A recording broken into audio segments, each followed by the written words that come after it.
So is Dallas the perfect city for you? 10 years ago, I was sitting at home in rural Mississippi living a pretty comfortable life, right? Things were really good, but deep down, I was living a lifestyle that was moving in slow motion. I felt this inner pull to go out and achieve more, whether that be a new promotion, creating a business, or just having access to better resources and schools for my kids. Now, over the last 10 years, I've seen and experienced a lot of things when it comes to this city, and I've gotten to know the ins and the outs, right? But I've already covered a lot of those basic things on the channel, so today I really want to give you a complete picture. I'm gonna go over some of the pros and cons that no one else seems to even want to touch.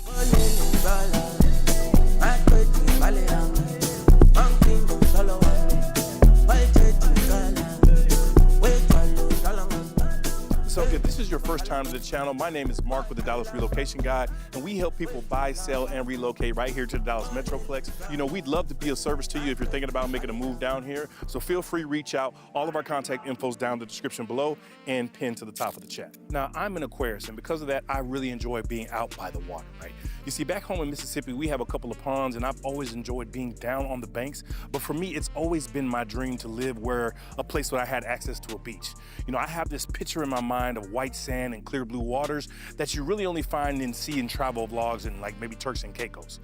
Now, the problem with this is I also understand the economics and costs behind living near these massive bodies of water, right? Your insurance is probably gonna be double. Your home is more likely to flood like down in Houston, or you're usually dealing with some sort of natural disaster that could take months, if not years to recover from, only to fix the problem and then do it all again a few years later. So moving to Dallas, I just understood if I wanted to have that beach life, we were just gonna have to drive a few hours, maybe down to Galveston or to South Padre Island. But the problem with these beaches is they're just okay, right? And the water is still pretty murky. It isn't that picturesque light blue beauties that you see in areas like the Caribbean. I took the family down there to South Padre Island a few months ago, and we had a blast, right? But I did notice what everyone was talking about when it comes to that murky ocean water, and that just left something to be desired. But Dallas, being at the forefront of forward thinking, especially in the realms of new development, has done something to change that narrative that I haven't seen any other city come close to executing. About 45 years ago, developers started to notice the trend in people moving to Dallas from coastal cities, right? They were coming from cities like Los Angeles, Tampa Bay, San Diego, I believe Jacksonville, and Orlando, right? But a really big complaint was the lack of beach access that gave their kids that, similar slice of lifestyle. So developers took note and started to create something that has taken DFW by storm. You see, they started to build these man-made lagoons. And that checks the box for families to have a vacation day right in their neighborhood. So let's start with this obvious MVP right here, which is going to be Windsong Ranch here in Prosper. This place has the ultimate lagoon setup, 5 acres of tropical vibes, clear Caribbean-like water, and the sandy beaches that make you forget about those murky lake days. Now, this sounds amazing, right? Well, there is a catch, right? This is only for Windsong Ranch residents, which keeps this very exclusive, guys. Listen, the lagoon is straight out of a vacation dream. It was built by Miami-based company Crystal Lagoons, which uses a white coating for the lining, which gives it this picture-perfect turquoise glow. This one holds around 10 million gallons of water. I mean, listen to what Selma had to say coming from the Caribbean. I thought I was not going to be impressed with it coming from the Caribbean, but when I came in, it was like, wow.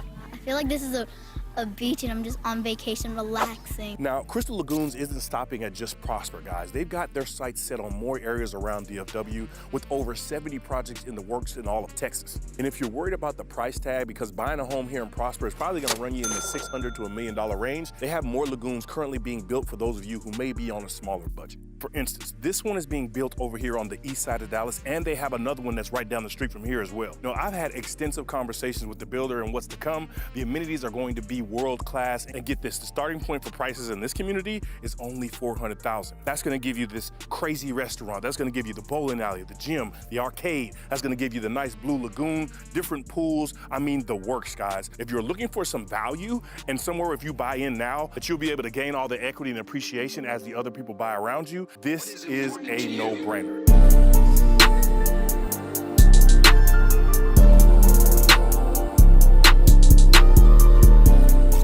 Let's talk about something that you might not see, but if you live in North Texas, you definitely deal with it every single day.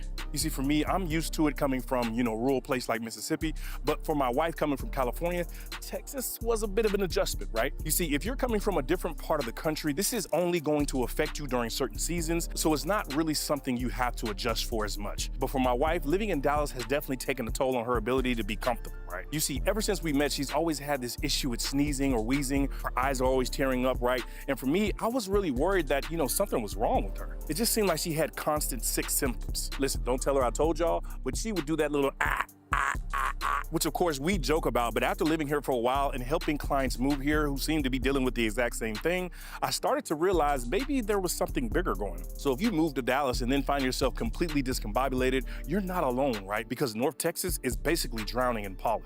It's gonna be on your car, it's gonna be in your patio furniture, and floating through the air like it owns the place, right? But the interesting thing is some people are completely unaffected while others are living a life like Bubble Boy. This tiny prick,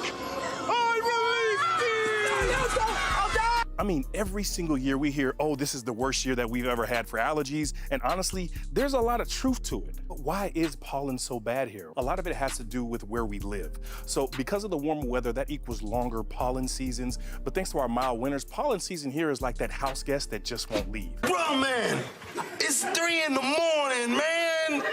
What are you doing here? Nothing. Just chilling. You see, from February to April is tree pollen season. From April to June, yeah, that's gonna be the grass pollen season. And then come fall, say, Labor Day through Halloween, that's when we get the weed pollen season. And then the winter hits us and then it's mountain cedar pollen. So basically, we only get a break in the mid-heat of summer and that's really debatable. But with the climate changing across the globe, we're starting to see longer seasons and higher pollen levels than ever before. Your best bet is usually to head out right after it rains. The rain really helps clear the air and gives a nice little window to breathe a little bit easier, but rain also kickstarts more blooming, so just don't get too comfortable.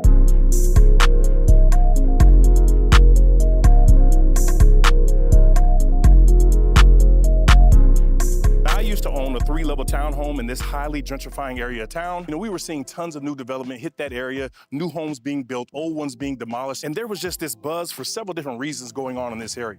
Now, all of this was happening pre-pandemic, so I was doing my research prior to that, wanting to buy a home because I wanted to capitalize on the appreciation as more and more things started to hit that area. But one of the main reasons I bought over there, because the city was doing something drastic when it came to the Dallas public park scene. You see, Dallas has always strived to create urban outdoor green spaces, which really invites people to come and enjoy, right? You can see it in the Clyde Warren Park project that they finished some years ago and our other nature areas around the city, right? But there is one project that had the type of buzz that would completely change the narrative and shape the public perception of this part of town that was really once forgotten. You see, news about this park started over 10 years ago. It was supposed to be the catalyst that completely changed the landscape of West Dallas. But the problem was it was a complete pipe dream for a lot of years and a lot of years. Harold Simmons Park was planned to be 11 times larger than Central Park in New York, right in the middle of Dallas, right? Which, if you ask me, was a bit ambitious, but they raised millions and millions of dollars from donors to try to get this done. But the only problem was they were trying to build this inside the levees of the Trinity River that runs right in the middle of downtown.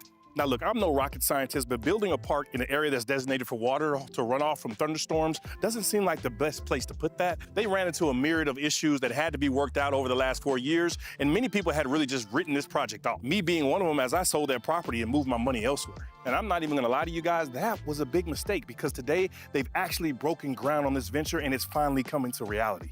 Do you think people have any idea what's about to happen here? No, we've been working hard behind the scenes, but it's truly more than just a park. It's a park with 200 acres of green space. It's also a park with 50 acres of built environment. Attractions will be clustered in areas on both sides of the river, linked by trails and bridges. Falling model lays out the vision. And as we talk about the park, many times it's difficult for folks to understand the scale that we're talking about. There will be a playground with wooden towers built in Germany, a splash pad where the kids can cool off, a cable ferry across a shallow waterway, a manicured lawn for movie nights, an event center and cafe, plus thousands of new trees, shrubs, and wildflowers. Now, this park is going to have the outdoor roller rink, sports courts, splash pads. You're gonna get water gardens. There's gonna be playgrounds. There's gonna be an event center and a cafe. I mean, the park is also gonna feature picnic areas, event lawns, and a dog park. They're talking about an urban flea market happening here every single month, movie nights out on the lawn for all of the Dallas residents with arguably the best views in the Dallas skyline. I mean, guys, we're talking about a major transformation in the way people live, work, and play,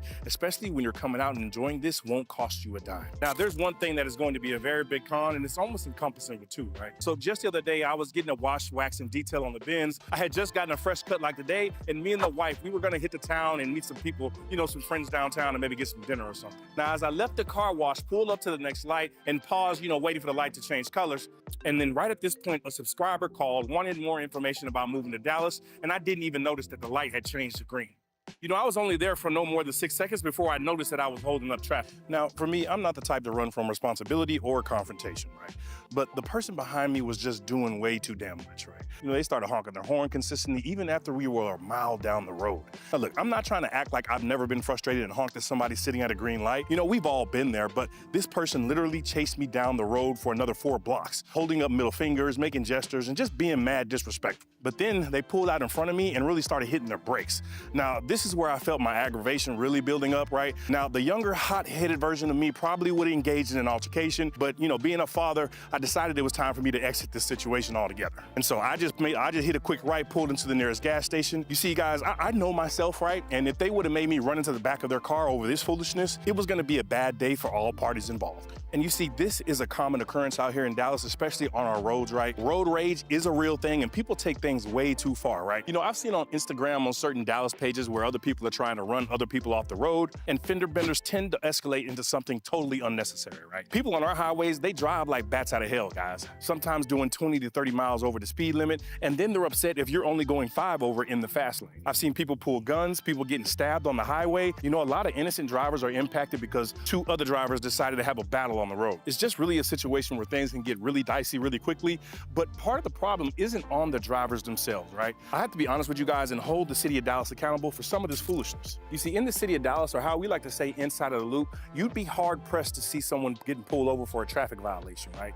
Like, speeding inside the loop is just normal. You know, the cops are not really posted anywhere hiding. I don't think I've ever seen a speed trap in Dallas proper, guys. And what's the reason for that, right? I think it's because, you know, the city is really understaffed when it comes with police officers at the moment, right? And they have them working on other crimes such as homicides, robberies. But with the amount of people who are, you know, moving to and living here now, there needs to be an effort to control some of the recklessness and the drivers with this behavior, because people are getting hurt out here.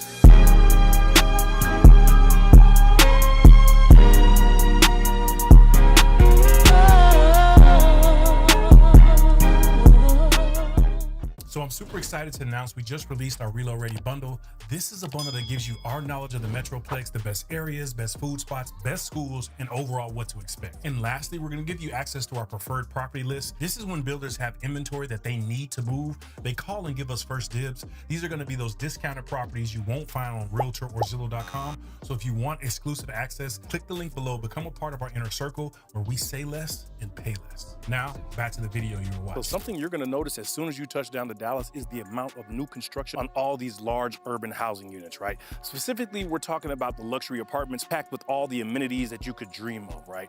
From the rooftop pools and fitness centers to the dog parks and co-working spaces, developers in Dallas are going all out to cater to the growing demand for modern living. And it's not just about the aesthetics, right? It's about creating a lifestyle. With so many people moving to Dallas for work, opportunities, or just a change of pace, these multifamily developments are popping up everywhere to meet the need. And let's just keep it real. Most people don't want an old, outdated place to live, but the thing is, Dallas isn't just building, it's leading the charge when it comes to multifamily housing in the United States. I mean, in fact, recent reports show Dallas is building more multifamily units than any other cities in the country. States like California, New York, despite their population size being bigger than ours, they're still falling behind. I mean, for example, Los Angeles is notorious for its housing crunch, and while we're working on new projects, they're nowhere near Dallas's pace, right? I mean, Florida, for example, where you have cities like Miami and Tampa, they're seeing some type of development as well, but the scale is much smaller compared to the Big D. I mean, Dallas isn't playing just catch up, it's setting the standard. So what is driving all of this construction, right? It's a combination of a couple factors, from the booming job market to the city's relatively affordable cost of living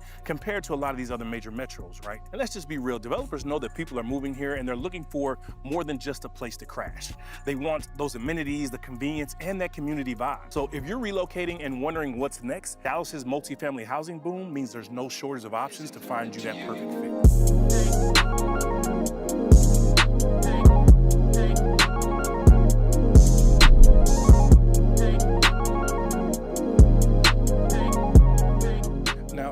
this year, we had a client who moved down to Dallas. They bought their home all cash and started their retirement out here in the DFW. Now, they were really attracted to the no state income tax, but they were leaving an area where their property taxes were like 0.8% or something like that. In the new area that they actually moved to, it jumped up to 2.4%. Now, when his tax bill came out at the end of the year on his $600,000 house, he had to write a check to the county for a little over $12,000. Now, we had prepped him on what his rate was going to be and what he would actually have to pay, especially after filing his homestead exemption and the senior citizen exemption, but I could tell it was still a lot more than he wanted to pay. And trust me, I get it. No one wants to pay money out to a system that may or may not be investing that money back into the community. I mean, it's definitely a valid concern, but for me, it's just one of those things that isn't going away, and rather than be upset and complain about it, I deal with reality and find more ways to make more income. I mean, if you compare states like Florida or Colorado, where property tax rates, I think they hover around 0.8 or 1%, you'll see just how steep the difference is, right? Even California, with its sky-high home prices, has lower property taxes due to that Proposition 13, I think, which caps the increases, right? Listen, guys, nobody hates taxes more than I do. I feel like it's unconstitutional. But, you know, the people who uphold the Constitution don't really care about how I feel about taxes. They're gonna get theirs off the top whether you like it or not. But higher property taxes can be offset by other benefits, right? Like no state income tax and generally more affordable homes compared to places like New York or California. Plus, if you're savvy, there's ways to protest your property tax appraisal and potentially lower your bill. You know, those taxes, they fund things like the schools, infrastructure, all the public services. While those are important, it still means homeowners are digging deeper into their pockets every single year. So it's definitely something you want to budget for. Now, since the launch of this channel, we've helped hundreds of clients move into town successfully, you know, from different parts of the country, right? They started watching the channel, fell in love with our videos, and then reached out to set up a call. Now, after me and the team had a chance to evaluate their wants and their needs, we were able to really hone in on the areas that they wanted to be in and help them buy their dream home in the type of community they've always wanted. Take this house, for instance, guys. This is one of our clients' new builds. They built it on an acre of land. This is going to be a 5-bedroom, 4-bathroom, just over 3,700 square feet of interior space. You get the game room, media room, and all the bells and whistles. And they bought this one for $950,000. So again, no matter what you're looking for, we can definitely help you find that and get you into that new home in Texas that you've been always wanting. Now, a lot of our clients, they come from the north where they're leaving the cold weather behind and the harsh winters. You know, some come from Florida, leaving behind the high insurance costs and the hurricanes. And then a lot of them come from the West Coast because they're running away from the bad politics, the homelessness, and the high cost of living. Now, wherever they were coming from, one thing seemed to stand out that they all had in common, right? They were looking for these brand new houses, the ones with the high ceilings. You get the wood floors, the spa-like baths with enough room to build a pool in the backyard if they wanted to. They also wanted to have all the amenities at their fingertips, like a gym, amenity center, and everything that comes along with living in these new construction homes here in Texas. You see, Dallas is in the midst of a massive new construction housing boom, despite what all the doomsdayers on YouTube are saying. And the surge in this new construction is driven by a mix of market demands, economic growth, and the unique appeal that Dallas has on the rest of the country. Another reason is our new construction homes are just much cheaper for the same type of homes in different cities, right? When people hop on Zillow and look at the price of homes in Dallas versus what they currently have, it kind of blows their mind. I mean, for a lot of our clients, the cost of a brand new house in Dallas is often less than the price of an older home in their current market, which makes Dallas just so appealing. Another thing that buyers love is the ability to customize their property to their liking, right? You know, I recently had a client that was looking for a 4-car garage like this one. He was able to build it from scratch, create his dream home with every feature that he wanted. I mean, buying a brand new property also means less maintenance and fewer unexpected repairs compared to purchasing an older home. And that peace of mind is really priceless. All of our builders come with warranties to take care of anything that malfunctions, from your light bulbs to your foundation. You know, another thing that I found to be true is purchasing a new home just makes the relocation process so much easier. You know, Dallas is one of the top destinations for people relocating, and builders recognize this and they're rushing to meet the demand with new communities. They're even willing to work on contingency sometimes if you have a house you need to sell back in your area. Like I said, guys, this is why you reach out to us, because we've built those relationships with the builders so we can get you into these deals and get these deals done. Our builder partners love it when we bring them relocation buyers, so having our team in your corner saves you time, money, and headaches. So if you're thinking about making a move, feel free to give us a buzz. All of our contact info is down in the description below and pinned to the top of the chat. Now, there's something that often catches buyers and people who are new to the area off guard, right? So we recently helped a family move from Idaho, which was a first for us, right? They were coming from an established neighborhood, but they really had fell in love with some of the properties we have been showing them over the past couple of months. You know, they wanted to go new construction with all the upgrades and amenities. So we ended up finding one that they loved in a community that was going to be the best fit, right? So I was able to negotiate $10K in closing cost allowance, and they were able to get a 4.99% interest rate, which I think right now interest rates are like 6.25%. So their payment was actually fitting within their monthly budget, but as they scrolled down through some of the fee structures and they saw that the HOA fee was going to be about $75 a month, and they had no idea about the mud taxes. Now here in Texas, we have two different types of development fees called PIDs and MUDs, right? A PID is also known as, a public improvement district. It's going to be an additional assessment that they use to fund the infrastructure, things like roads, things like parks and the new development communities. It's going to be taxed onto your property tax bill, and that thing can last for decades. Similarly, we have another one called MUD, which is going to be a municipal utility district. This is going to cover the water, the sewer, and all the other utilities in the area outside of the normal city services, right?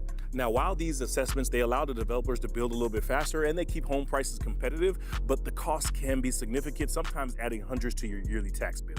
Now, we have people reaching out all the time that want us to find them homes that are not in PIDs or MUDs, but you have to understand something before you understand. Most PIDs and MUDs will be in the new construction neighborhoods that everyone is wanting, right? So if you're wanting new construction, just be prepared for that to be a part of the deal. Now, as far as the HOAs go, in Dallas, many neighborhoods, especially like I said, the new ones, they're gonna have the amenities like the pools, the playgrounds, all the gated entries, and all of these privileges are governed by the homeowners association, right? HOAs help maintain the community standards, but they do come with a cost. The typical fees can range anywhere from $200 to $1,500 per year, just depending on what's included, right? Luxury communities are those with extensive amenities like Windsong Ranch. They tend to have higher HOA fees, and here's the kicker, right? These fees are in addition to your mortgage and property taxes, so they can sneak up on you in a heartbeat if you're not prepared. Now, when it comes to Dallas, finding the best area is going to be the hardest part, right? And quite frankly, we make the best videos about living in the DFW. Whether you want to see vlogs that be totally immersed in some of these areas, we created multiple playlists, and you can check those out right there.